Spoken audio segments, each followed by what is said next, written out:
giving my money back. Anyway, nobody had them. Everybody had the same problem. Couldn't get them. And I found one down in Texas, a place that sells B models. I don't know if you know what a B model is or not, but I ordered it. I got it. And, man, I had that thing about 3 hours, put it in a box and sent it back. Don't ever order a B model. Well, no idea what the B model is. I'm guessing it's the, what do you call it? The open box or something. But yeah, I don't know. When I ordered the 7300 and the power supply, they told me it was going to be about 2 weeks till the ICOM was in and ready to ship. And it was going to be about 3 weeks for the power supply. Well, about 2 days later, I got an email. Your 7300 is shipped. I was like, oh, wow, that's nice. And it shipped out of Sparks, Nevada, so it was here the next day.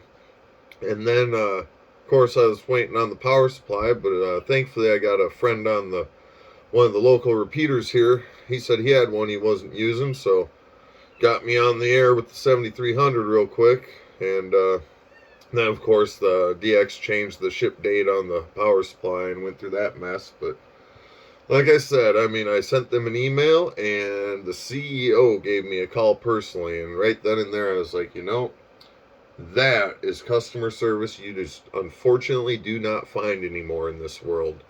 And I told him in the email, I understand with the shipping delays and all that, but you can't say it's going to be 3 weeks and then say it's going to be another 3 months. Like, that's just unacceptable. At least tell me some options. Like, do you want to go ahead and just cancel it? Do you want to get a different one? Such and such. But they didn't even do that in the email. But like I said, he called me up personally, and then, boom. I've got one on the way. Should be here anytime today or tomorrow. And that, to me, they just earned my business for some time to come. Oh, there you go. I've ordered quite a bit of stuff from DX Engineering. I've never had a problem. I do know this pandemic. Matter of fact, I just ordered something from them last week. I ordered the BHI dual inline, whatever you call that thing, to get rid of some of the noise. They shipped it, I ordered it one evening, they shipped it the next morning, and I got it right away.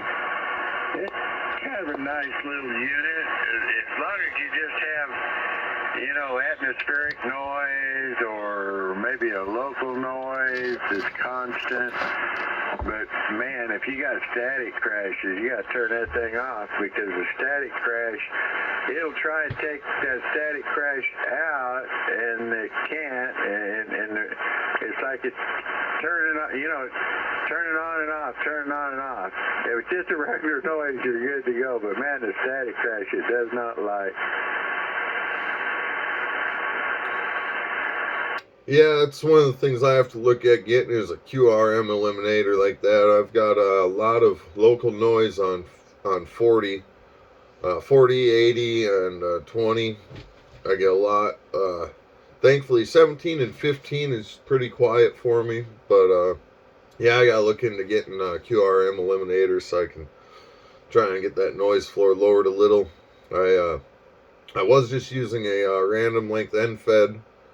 And when I put up this new 40-meter loop, man, I dropped about 3 S units just using the loop. That was pretty insane. I was surprised about that.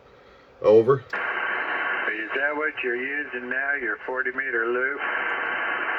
Affirmative. Yeah, I've got it up at the highest point is about 35 foot. And then one other corner is at about 25, and then I've got another corner at about 50 or 15 foot. So it's kind of a little awkward the way it's set up, but that's kind of my limitations at the moment. But I'm pleasantly surprised with how well it's working.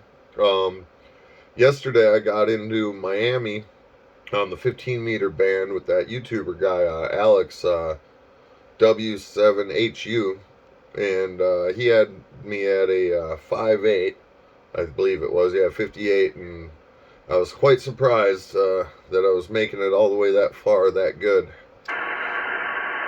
Well, 15 meters is good for a distance like that. I've got a 15 meter, or 50, I've got a 40 meter, don't laugh. It's a Harbor Freight 20-foot push-up flagpole, and it's sitting on a wine bottle, and I got a little coil at the bottom of it, and that's what I used on 40 meters. And I was going to see what the SWR was here on his third harmonic, but I thought, what the heck? So I just threw this dipole up. You're about the third contact on it. I might try that vertical a little bit later on, see what the SWR is. But it was such a nice day today, and come on, we're just talking about, I don't know, 11 foot of wire each way. I had that much, so I pulled the dipole up and thought, we'll see what it does. But you're creeping up. You're past 10 over now. You're right at 15 over now. Oh, wow. I think that's the best signal report I've ever gotten for anything on HF. That puts a bit of a smile on my face there, sir. Thank you. Well, then your audio's great. You know, all the 7300s I've talked to, the audio's been great. Do you spend much time on 40 meters? I do. I'm usually up later at night, so I try and get on there a bit. I do a lot of JS8 call on there. I get a little frustrated with that one, though, because a lot of the people that get on it don't try and have QSOs. They just try and send out their beacons or their heartbeats. And there's kind of some limitations when a lot of people are doing that. It kind of messes up sending of messages or relays. It's something that could be fixed in the software, that's for sure. But it's kind of sad because they could just use FT8, which is pretty much all that does, and let people have the QSOs and actually fully utilize JS8 for what, how great of a program it is. But I do get on there quite frequently. I've talked to like Australia a lot, New Zealand, Hawaii. Trying to do a lot of relays right now through Australia over to Europe. But yeah, every night I generally try and get on the OMIS 40 meter net at 1 o'clock Zulu time, and that's generally fun. But lately, the last week or so, propagation just didn't seem to be there for that band. Hopefully here in the next couple days it'll be much better, though. Over. Well, yeah, 40 meters is my favorite band. That's where I usually am. I'm on there about every night. But yeah, the last 3 or 4 nights, it's really been weird.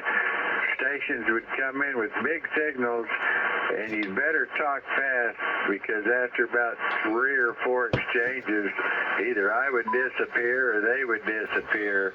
And I mean, that's over and over again. I hope that straightens out.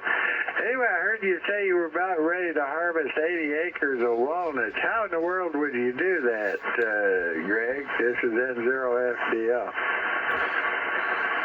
Oh, well, you kind of shake the trees, the nuts fall on the ground, then we got a sweeper, we go and sweep the nuts up off the ground into a pile, and then we have a machine called the harvester. It picks the nuts up off the ground from the piles and puts them into bins, and then we dump the bins onto a conveyor that loads it into the big old tractor trailers that bring it to the processing plant. And from there, my job's done. But if you search my name, my full name, Greg Doing, on YouTube, that's my YouTube channel name. I definitely have to change that to like my call sign or something, since I'm doing a lot more. I'm going to be doing a lot of videos on ham, but I've got a couple videos on there. I think I just have one right now of operating the shaker, but I've got a few other videos to go post on there, and you can check out and see the process there. I'll do that. I'll do that. I don't know if you've seen it or not on YouTube. There's some kind of an antenna, big round antenna that's up on a tower. And they open the front of this thing up, and these walnuts just come out of there. I mean, surely one squirrel couldn't have put all these walnuts in there. It had to be a bunch of squirrels. But I mean, I couldn't tell you how many bushels of walnuts come out of that thing when they opened it up. Have you seen that video? I have not, but I've seen similar videos, and you would be pretty amazed how many nuts a squirrel can squirrel away. It's absolutely amazing. They are definitely some greedy little creatures. Back to you. Well, there's a walnut tree. I live on the corner, and across the street on the corner is a walnut tree. And these squirrels are out there this time of year. They're just running all over. And they'll come over here. They'll bury them in my yard. Or sometimes they just dig a hole, and I don't think they bury anything because there's a hole there. But the guy up the street feeds them. And those little things get ran over all the time. But they must really breed because I see them flattened out in the road, and but I see them just always over there at that walnut tree. Oh yeah, them squirrels sure like their nuts. That's like their favorite food, it seems. Well, anyway, sir, I have to bid you a 7-3 because I've got a few things I have to go out and get prepared for tomorrow. I was just kind of sitting down taking a break and thought I'd hop on and see if I could get a rag chew or two going, which I was successful with thanks to you and the previous gentleman. So that was pretty nice to get a couple under the belt for the day. But hopefully we'll have a future QSOs, especially on 40 meter. Since you said you're on there a lot, I'll definitely be listening out for your call sign. So till then, 7-3, November 0, Foxtrot Delta Lima, Kilo, November 6, Oscar Delta Golf.